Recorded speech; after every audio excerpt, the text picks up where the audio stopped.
ఏ place కా place బాగా set అయింది. ఏ మూల ఏ వండాలో అవన్నీ కొలత ప్రకారం బాగా ఫిక్స్ అయ్యాయి. ఏంటి ఒళ్ళెలా ఉంది? నీదా? చెప్పుతో కొడతాను. ఈ పూటకు బతికిపోయావు. మా ఆయన ఊళ్ళో లేడు. ఆహా, మీ ఆయన ఊళ్ళో లేకపోతే నాకెందుకు చెప్పడం? ఎంకరేజ్మెంటా? ఏమిటి సుశీల వాళ్ళ ఆయన ఊళ్ళో లేడని చెప్పి వెళ్తుంది?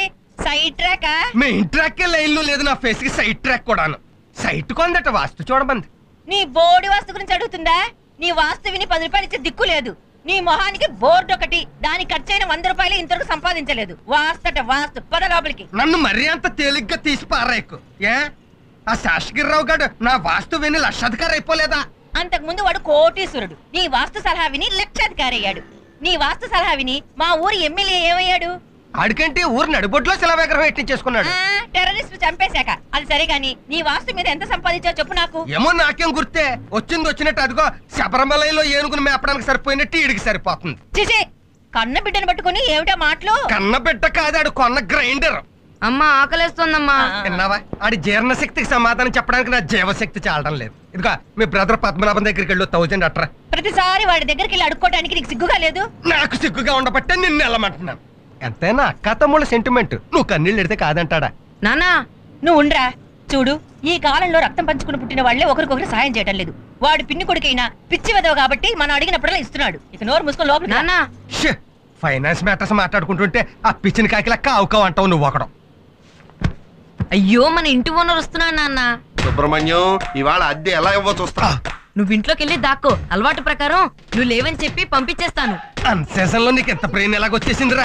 ఇప్పుడు చూడు, నువ్వు ఉంగాడి సంగతి నేను చెప్తాను. ఒరే తిరుపతి, మీ నాన్న ఇంట్లో ఉన్నారా? ఉంటే మాత్రం ఉన్నాడని చెప్తావా? హౌస్ ఓనర్ కి లేడని చెప్పాలని నాకు తెలుసు. మీ ట్రిక్లని నా దగ్గర ట్రక్కు వెదవని. ఒరే, నా 4 నెలల అద్దె ఇవ్వకపోతే ఇవాళ మీ సామాన్ అంతా బయటపడేస్తారు. ఏమనుకుంటున్నారు ఏమిటో? అయితే సత్తాను అంతే కదా.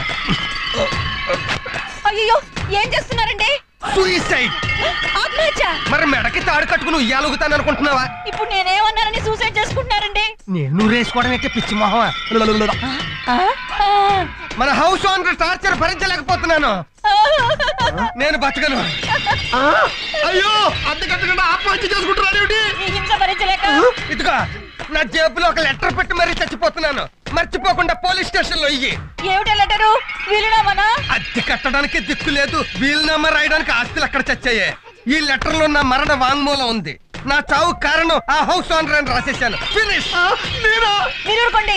మీరు చచ్చిపోతే అద్దెవరు కడతారండి? నా శవాన్ని హౌస్ ఓనర్ కి ఫ్రీగా ఇచ్చేయి. వినియోగదారుల కోర్టులో నష్టపరిహారం కింద ₹1,00,000 ఇస్తారు. బ్యాంకులో వేసుకో. నేను చచ్చాక సూసైడ్ హౌస్ అని ఇంట్లోకి అద్దెకి దిగడానికి ఎవరు రారు. నువ్వు హ్యాపీగా ఉండు. నేను అప్పుడప్పుడు వచ్చి ఇంటి కప్పు నుంచి తొంగి చూసిపోతా. Cup cup. ఇదిగో సుబ్రహ్మణ్యం, నేను అద్దె కోసం రాలేదు. ఇంటి కప్పు కారుతోందన్నావు కదా, బాగు చేద్దామని వచ్చాను. ఊరి దుర్మార్గుడా, ఈ మొక్క ముందే చెప్పాడు. నేను తొందరపడి హ్యాంగ్ చేసేసుకుంటే ఏమయ్యేది? తప్పక చచ్చి ఉండేవాడిని. ఆవేశంలో అఘాయిత్యం చేసుకుని ఉంటే అంత్యక్రియలు ఖర్చు కూడా నాకే పడి ఉండేది. అర్థమైందిగా? వాస్తు ప్రకారం ఇంటికి కలర్ బాగులేదు, అర్జెంట్ గా మార్పించు. నువ్వేం చేయమంటే చేయిస్తాను నాయన. రోజు కలర్. సరే గాని నన్ను మాత్రం పోలీసు కేసులో ఇరికించకే. అమ్మా, నీ పశు కుంకాలు కలకాలం వర్దిల్లాలమ్మా. అలాగేనండి.